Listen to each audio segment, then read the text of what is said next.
Hello, everyone. Christian Hernandez here for another edition of Around the Pitch, talking to all our friends in the MLS. We're going down to the ATL, and with a familiar face that was on our other, on the hard, not on the hardwood, on the gridiron series. We've done so many of these, I'm starting to lose track.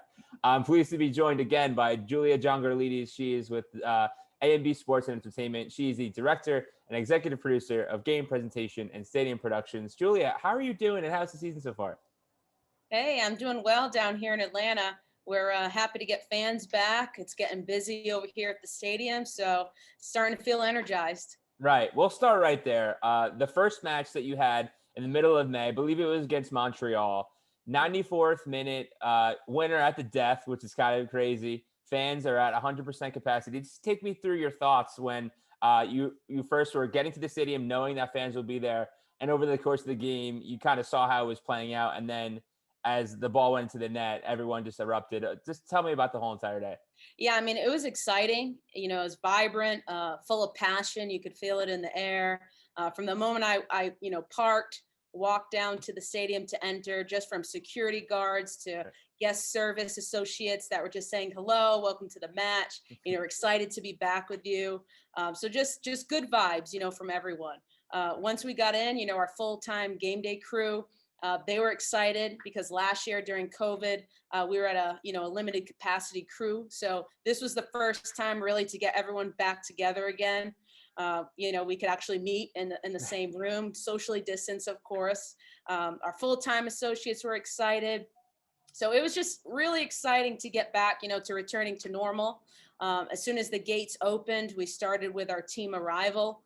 So our team comes on a bus. They get off. We have a sea of supporters and fans that are there.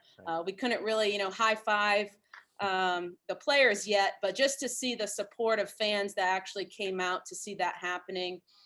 We covered our supporter march, so we got back to getting, people together again. Support our team. Yep. Just the excitement of chanting, playing the drums, just seeing everything come together was a moment that, we just haven't had in over a year. So a lot of our rituals and traditions really bring the fans with the players together. And, we couldn't do that for a whole year. So it was really exciting to get back to producing a full show. I know as soon as that welcome video hit, we have our Jeezy intro. I was like, oh, it's getting ready, time's here, let's go. So it felt really good. It was over 40,000 people we had. So, if you've read the news, I'm sure it was the largest attendance for a soccer match since the pandemic. Right. So, it was great to just get that back here in Atlanta. At that last minute, we went through the whole match. Everyone's, adrenaline was pumping. We get to the last minute of stoppage time. Marcelino Moreno scored that goal. You could hear everyone in headset. The crowd erupted. Supporters' beers were flying everywhere. It was kind of like a storybook ending to something that's going to end up really good. When I think back years from now and the day that sports came back, Globe Life Field was packed for the opener of the Rangers Stadium, and then you guys brought back fans, and then since then it feels like we're slowly getting back to normal. The packed Knicks games for the playoffs, the PGA Championship, everyone's kind of crowding around Mickelson. We're finally back, and it's great to be back. So I'm pleased to hear that it all went well and you had a great time. But let's talk a little bit about the production. When you started the season, there wasn't 40,000 fans inside Mercedes-Benz Stadium. How did the production plan change from when you had, I guess, quote unquote, limited capacity into now what you're at full capacity? Has it changed much? Has the elements changed at all? Yeah, I mean, drastically changed, and like I said, our rituals and traditions really are a big part of our show here with Atlanta United. And that really incorporates the fans and the players and bringing them together, with our Unite and Conquer. So having all of that kind of stripped out of our show, we had no sponsorship elements. We couldn't interview fans, no seat upgrades, anything like that. So that was all kind of cut out last year, which was good in a way. We got to think outside the box, our creative team, and create different videos that went up there. We reimagined our Golden Spike Walk last year, so we couldn't have the walk, unfortunately, or the live striking of the ATL. Right. So we did all that pre-recorded. So we got to kind of think of a different way to, use a big LED screen, put the kind of the stage there and have the fans with a video and back. So it seemed like we were in the supporter section, Okay. but we really weren't. So yeah, all of those elements really weren't in the show last year. So compared to this year, everything came back. Our crew came back, our sponsorship elements came back, our in-game host we got to bring back. We incorporated a halftime show this year as well. So just bringing people together really is the biggest difference there. We also had a new kit this year, so the black kit.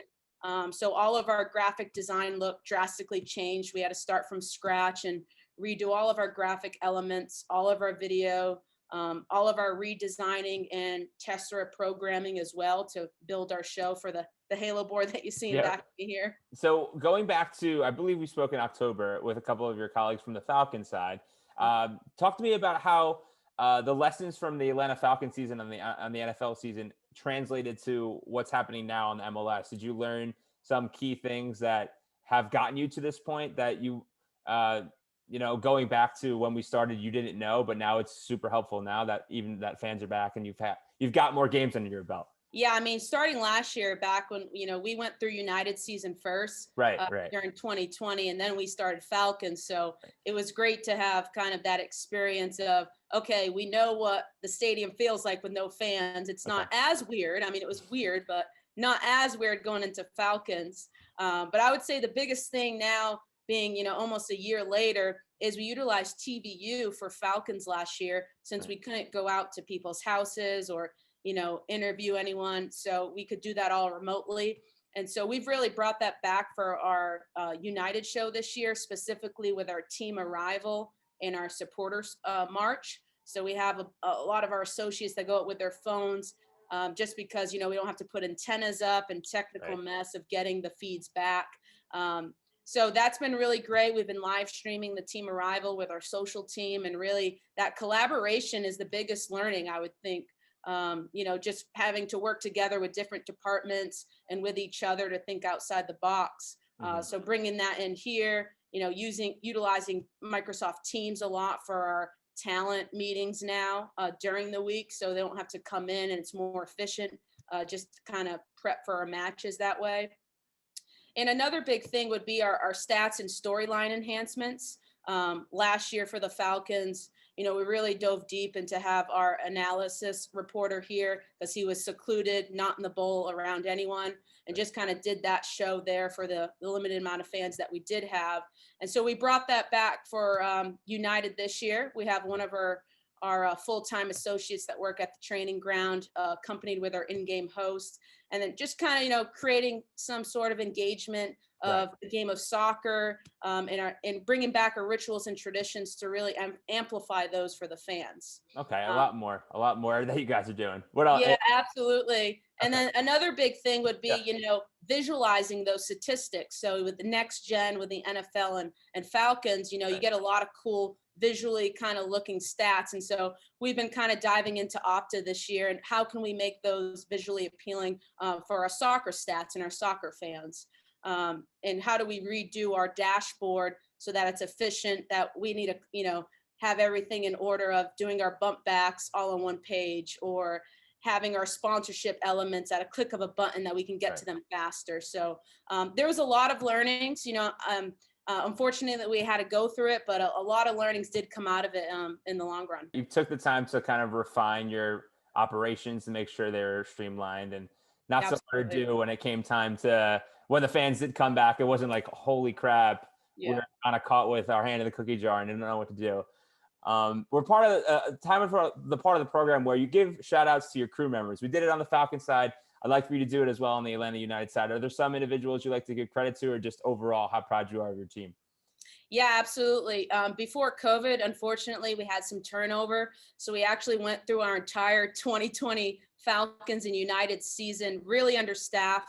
And I just want to give a big thank you and appreciation to Chris Koch, our lone editor and producer through last season, and Kev Nav, who is our lone graphics producer. They really, stepped it up. They pushed through the tired endlessly nights and weekends to get our show ready for, what we needed it to be ready for. So big kudos to them. And then coming into this year, Grant Tiberghien and Garrett Hall. As you can see, we have vaccinations up on the board every day just because we're a vaccination site. So they've had to totally adjust their schedule to make sure that this year our show's programmed and designed for our matches this year. And then my full team, we're a pretty new team.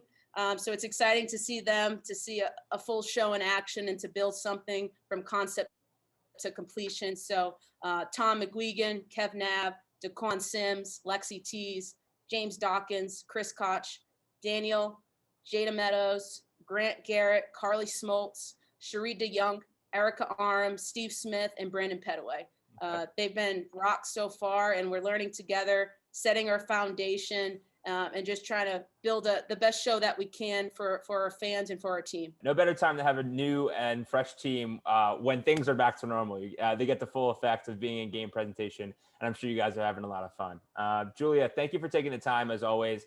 Good catching up with you. Best of luck the rest of 2021. And I'm telling you, I got to go back to Atlanta. I haven't been since June of 2019. I was able to go to Atlanta United match, and they won 2-0. I'm going to have to come and say hi when it's safe enough to do so. Yeah, you're always welcome here in the ATL.